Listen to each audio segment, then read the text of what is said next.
What is going on, ladies and gentlemen?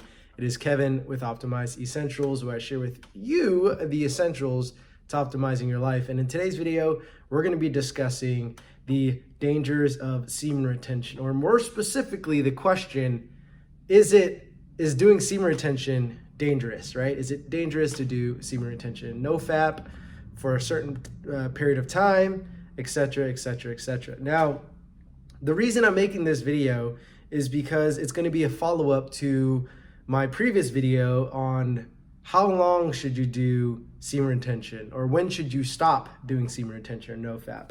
So if you haven't watched that video, make sure you check it. I filmed it a few days ago, but it's been a long time since I filmed videos, so I felt like I was kind of sloppy in my presentation or unable to articulate myself in the way that I wanted to. So this video is going to be a follow-up, but also an extension to, is it dangerous to do semen retention, right? Because a lot of people who jump on the path of nofap or do semen retention might be worried that by holding in your semen for too long, that you might cause some prostate issues or prostate cancer, as an article that I'm reading or read recently talks about.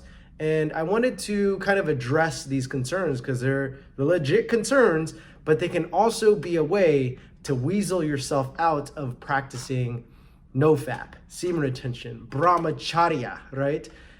The sexual discipline of oneself, okay? So with everything, the answer to this question is, it depends, possibly, potentially, if you do it incorrectly, okay? So first, let me elaborate my personal stance on doing semen retention and whether or not I think it's dangerous. And then also I'll read an article by some guy named Food Yogi on medium.com, and the title of the article is called "The Danger of Celibacy When Practiced Incorrectly." And if you don't know what celibacy is, it's basically being abstinent, right? Choosing not to have sex. A monk who is celibate is someone who doesn't have sexual intercourse, have sexual fantasy, or not fantasy, sexual relations with oneself, right? No touch the pee-pee, right? Okay, so what is my personal stance? All of this is off the heezy, no structure, no plan. As with everything, I think semen retention can potentially be harmful when done incorrectly, but when done correctly, the benefits of semen retention far outweighs the risks, okay? Now, I'll be honest, it's kind of hard to articulate what the potential dangers are without doing the research or having the knowledge to back it up, because I don't really feel as many negatives or dark issues or drawbacks when doing semen retention. The only one that I can think of, which I elaborated in how long should you do it or when should you stop doing semen retention, is not being sexually aroused as often as I was, meaning I don't have those insatiable urges, insatiable hunger to find sex, to get sex, to pleasure, self-stimulate myself. And when I said I wanted to clarify and articulate myself better in this video, I don't want people to think that when you do semen retention, you'll have erectile dysfunction, right? Because I've had people message me and ask if you'll get erectile dysfunction when you do semen retention. And it's like, I thought about it. I'm like, no, you just don't get as many boners, and your boners aren't like super like rock hard heavy, I'm super horny. It's not that it doesn't happen. Like, I want to be very clear on that. I still get rock hard boners, I still get morning wood, but that depends a lot upon how intense did I train? Did I do some nice intense workouts? And then number two, am I getting enough sleep? And then number three, how is my diet? If I'm training hard and I'm getting enough sleep and I'm eating well, like I'm eating high quality animal products, high quality cholesterol, animal fats, best be assured my dick is hard as a rock, okay? Now, what I was trying to say in that previous video was that it doesn't occur randomly. It doesn't occur as often as when I used to masturbate regularly. And this also happens to be about 3 or 4 years ago when I did masturbate consecutively or consistently, a few times per week, maybe even once a day. those are the times where it's like, okay, I noticed having an erection wouldn't be hard. It's not that I have trouble getting an erection. That's not it. It's I don't randomly get that urge to like erect myself. You know what I'm saying? I have to intentionally think about it, have to intentionally invoke fantasies and whatnot. And then if I'm not doing breath work, if I'm not doing what's it called? If I'm not getting enough sleep, if I'm not doing my diet correctly, I would notice like during my mornings, right, that my boners wouldn't be rock hard. But I think that's just because of improper lifestyle and improper diet, not adequate sleep. I don't think that really has much to do with semen retention. Possibly, but now I want to bring this into what this guy's talking about because his name, okay, right here, I'll show you. I'm reading off my phone. The danger of celibacy when practiced incorrectly, okay? So this is the photo of that guy, food yogi, 20-year-old monk. He doesn't say his name, okay? But anyways, he says that there's the potential of prostate cancer. And I don't think that has much correlation to do with, not erectile dysfunction, or not getting enough boners. I don't think that. I think that's a slightly different topic. But let me read what he has to say, okay? Because it's pretty good stuff. He has really good. I'm going to create multiple videos to cover this guy's article because it's pretty solid content. So to give you a monk's perspective, in this section of his article, he says, but what is the downside of celibacy? And I would argue semen retention or being abstinent, okay? He says, unbeknownst to many celibates is that shutting down the genitals to sexual stimulation can be very harmful to the prostate. A healthy man's body is going to continue producing semen every day, and this semen needs to be utilized or regularly flushed from his body. The prostate benefits from blood flow, but if we live a sedate life of sitting on a chair for 12 hours a day and do not have sex, masturbate, or perform yogic exercises, the gland suffers tremendously.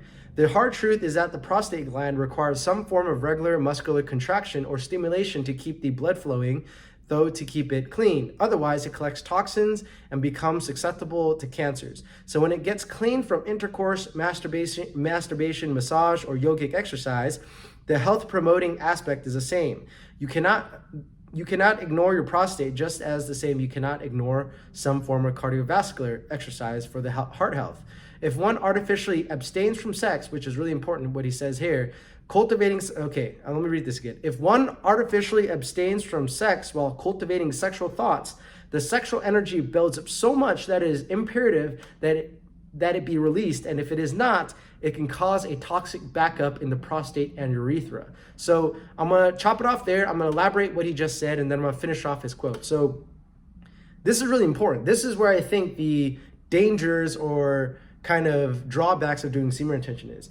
It's doing it improperly, meaning if you have a poor diet, which he talks about in this article, if you eat shit food, if you eat things that irritate your sexual organs, it causes you to have a lot of sexual passion and sexual excitement, you don't do breath work, you don't move your body enough, all of this is going to coagulate and cause energy blockages, stagnation within the lower chakras, which can then lead to like wet dreams or uncontrollable sexual energy, chaotic sexual energy.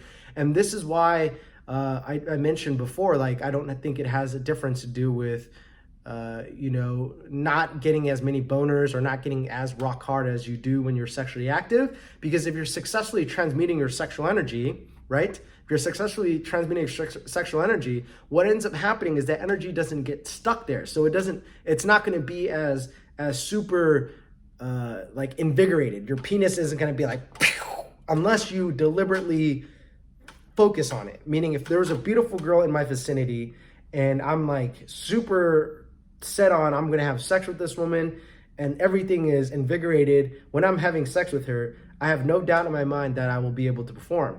Now, will I be able to last as long as I used to when I did have sex regularly or masturbate regularly?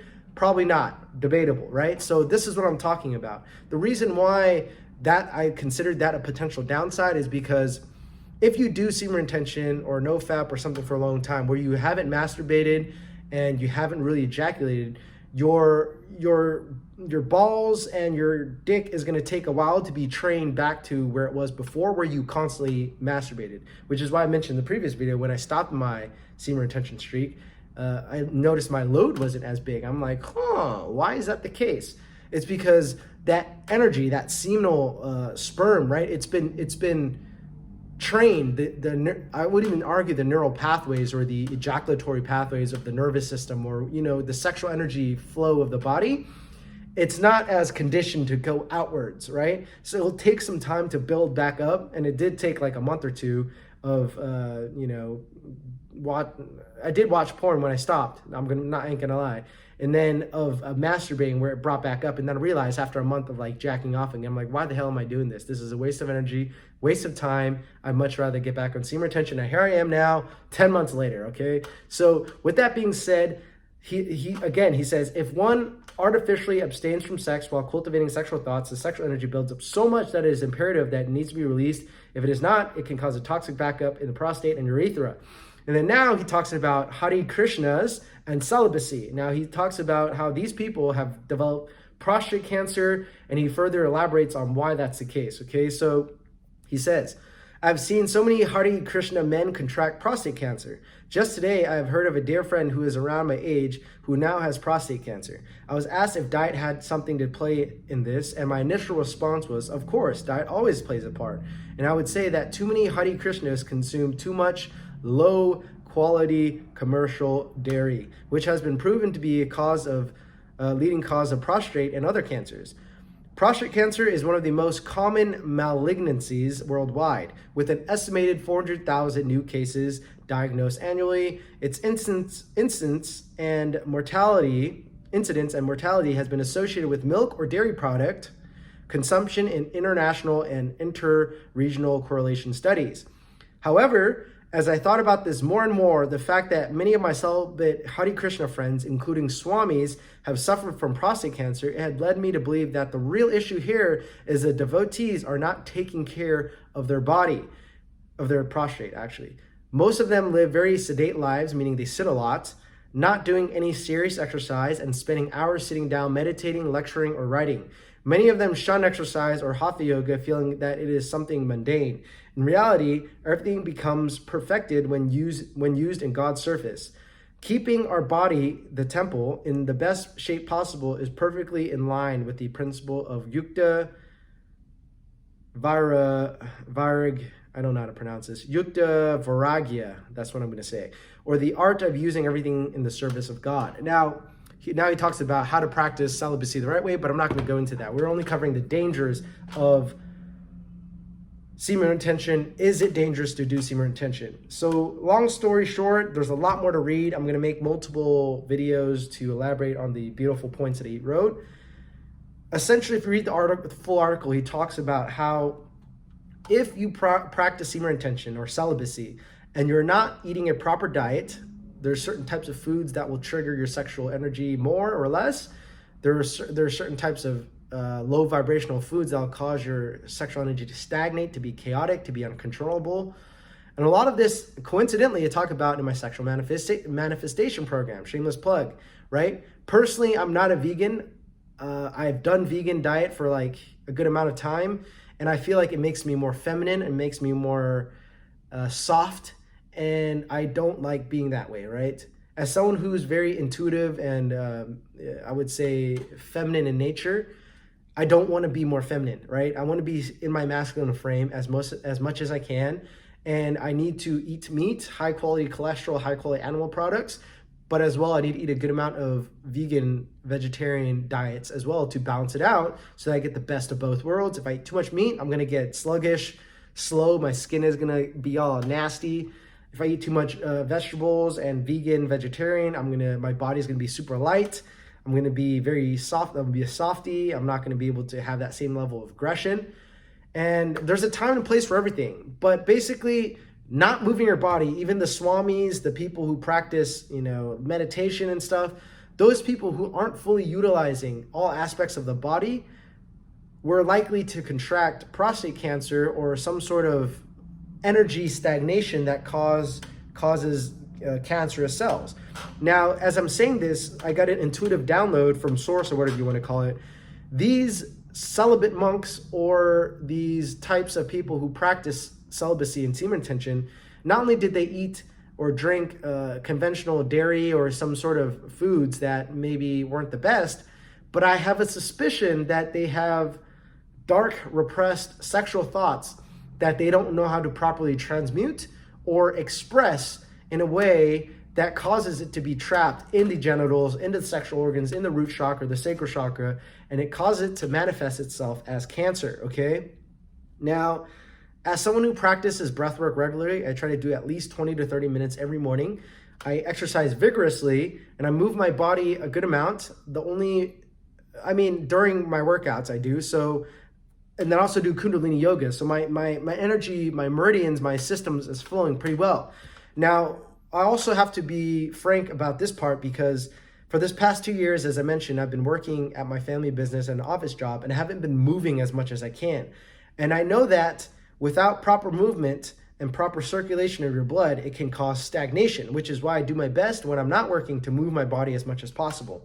But that is one of the dangers and the downsides, and one of the reasons why I didn't make as many videos about semen retention and sexual energy is because, I'm stuck in an office and I'm in a cage, and it's really hard to share insights on semen retention and the practicality of transmuting your sexual energy when all you're doing is sitting in a goddamn office for 8 hours a day, 5 days a week, for 2 years straight, all right? So a lot of it has to do with just stagnation, Groundhog Day, being stuck in one place, energy stuck in one place, not moving around. That stuck energy then manifests itself as chaotic behavior, cancerous behavior, and a lack of inspiration, lack of motivation, and which is why I stopped doing as many videos. But now that I'm finally wrapping up the family business, I'm finally coming back to YouTube, finally coming back to making videos, I am getting their energy circulating and flowing again, and now my spirit is more invigorated, right? The same way as your boner or your dick is going to get super rock hard when you have the right stimulus, whether it be porn, beautiful girls, someone you're gonna have sex with the right type of stimulus, right type of activities, you can circulate the energy, which I talk about in my programs, right? You conserve, cultivate, circulate, and then transform your energy, okay? So again, I'm gonna make more videos on this. The next video I'm likely gonna talk about, or videos that I'm gonna talk about, is gonna be involuntary celibate, incel versus semen retention. I'm also gonna be talking about wet dreams, why we have them, are they bad? And I'm also gonna do some more videos on this guy's article, because he has some really good points that I'm gonna share. And if you like this video, guys, please make sure you give it a thumbs up. It's gonna help boost the algorithm. If you have any comments down below, make sure you ask them, or if you have any questions, comment them down below. And then if you want to see more of my content or stay up to date, subscribe to the channel, hit the notification so you get a notification each time I upload. With all that being said, I look forward to seeing you guys in the next one. Peace.